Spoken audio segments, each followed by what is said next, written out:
Who are you? Yes, you. Have you ever asked yourself, who am I? What if the version of you that you believe yourself to be isn't the true you? Today, we're going to explore this false self that creates negative life experiences and learn how to let it go so you can align with your true self and live with more peace and harmony. In the last video, we learned about limiting beliefs that keep us stuck, and we worked through the process of identifying these limiting beliefs. Let's start by going over 3 key points on how beliefs impact us and create a false identity leading to negative life experiences. First, we don't realize it. Beliefs commonly come from conditioned beliefs, life experiences, and what we were taught or told. Many times, these beliefs have been part of us for a majority of our lives, becoming deeply ingrained and guiding how we navigate through life. Because it's deeply ingrained, it becomes part of us. It becomes who we believe ourselves to be, that we tend not to notice it. It may become the only thing we know, so we don't even question it. Even when our actions that are guided by these beliefs leads to negative feelings or experiences, we don't question it because we believe that is just who we are. When these beliefs are challenged, we feel resistance, and it can easily be assumed as it's not right or it's bad, making us stuck to these beliefs unknowingly. For example, let's take a common belief of money is root of all evil or we never have enough money. Someone who grew up in a household with financial difficulties or in an extremely frugal household, as an adult, even if they become financially abundantly wealthy, there may be underlying unconscious constant fear of lack of money and have difficulty spending money, and or live as if they have financial constrictions instead of enjoying life, such as doing things they want to do, like travel more. Even when they're financially well off, they may not feel good about their finances, have negative perspectives with anything to do with more money, or identifying anyone doing financially well as a bad person. Second, the ego grip. These beliefs are stored in the mind. It contributes to the mind-made false identity, which is the ego. The ego doesn't want to let go of these beliefs because that is the ego's identity. To the ego, letting go of these beliefs means it's losing itself. So it grips harder onto these beliefs. But holding onto these limiting beliefs, whether unconsciously or consciously,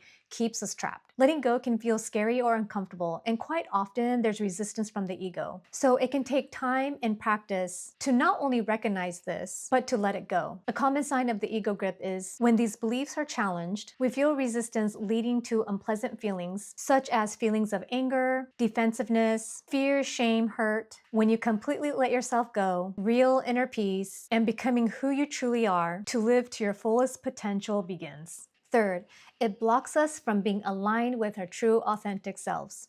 When we're not aligned with our true authentic self, it disconnects us from who we truly are. This misalignment creates chaos, drama, and turbulence, not only within us, but in our external life as well, which causes emotional and mental stress, pain, and suffering. Whether consciously or unconsciously, holding on to the false self keeps us from living to our full potential. Our perspectives become based on these beliefs, and sometimes it won't be open to anything that challenges these beliefs. For example, let's take the belief, I'm not good enough. This belief can make us act small or not take up opportunities that could lead to greater things due to fear of, I'm not good enough, or I won't meet up to others' expectations. We may believe there's a limit to our abilities. This fear can be so strong that we don't consider to question it or challenge it and end up accepting it as a loss or blame ourselves for not being better or different. Did any of this resonate with you? Were you able to notice any areas of your life or actions where your false self had taken over? If so, that is awesome,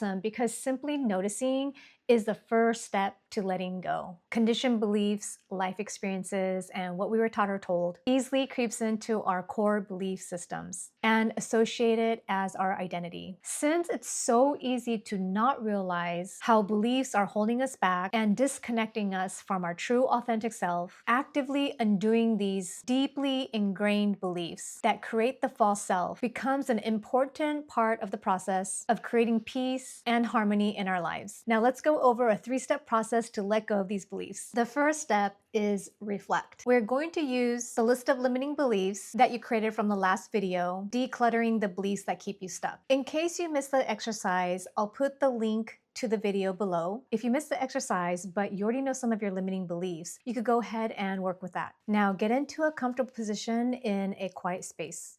Take a couple deep inhales and exhales. As you exhale, relax your shoulders and release any tension in your body.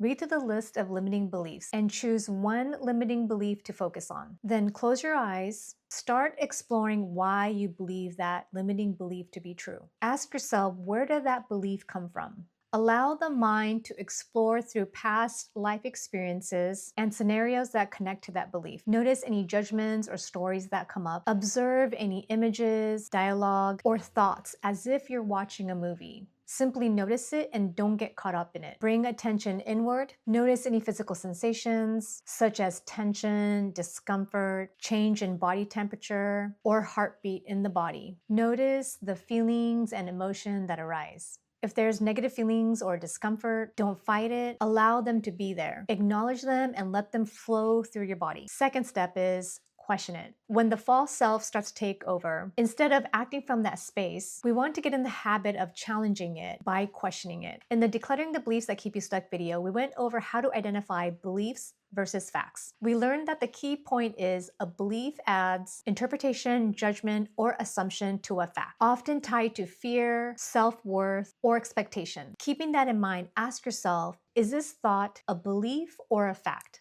Then clearly identify the belief as belief. Call it out for what it is, such as identifying it as, it's the ego, it's a story I tell myself, it's a story I was told, or it's a conditioned belief. The third step is reframing. Now that we clearly identified this belief, we told our mind that this is not a fact and it's a belief, we want to replace the belief with a fact. Here are some examples. Limiting belief. I have to be perfect to be accepted. Fact, reframe. Perfection isn't required for acceptance. People value authenticity and effort, and I can be accepted as I am. Limiting belief. I'm not enough as I am. Fact, reframe. I'm already enough exactly as I am, with all my strengths and imperfections. Limiting belief. I shouldn't feel this way. Fact, reframe. It's okay to feel exactly what I'm feeling. Emotions are valid and part of being human. Limiting belief. I need to hide parts of myself to be accepted. Fact, reframe. I'm allowed to be fully myself. People can accept me as I am, flaws and all. Limiting belief. I must constantly improve to be worthy. Fact, reframe. I am worthy and complete exactly as I am in this moment. Limiting belief. I'm not capable of handling life. Fact, reframe. I am handling life right now as best as I can, and that is enough.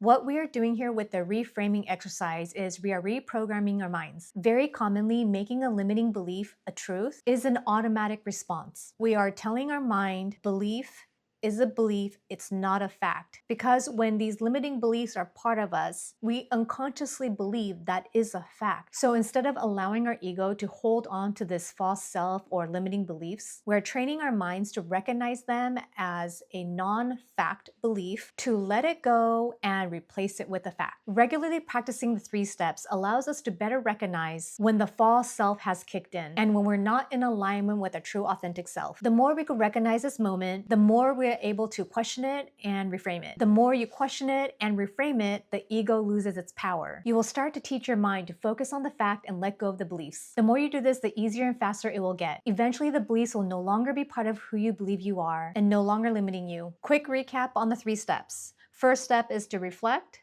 Second step is to question it, and the third step is to reframe. Letting go of yourself can sound scary and feel uncomfortable. I used to believe it meant I had to completely change who I was, to be someone entirely different. But that only stressed me out, drained me, left me exhausted and lost. Letting go doesn't mean changing ourselves.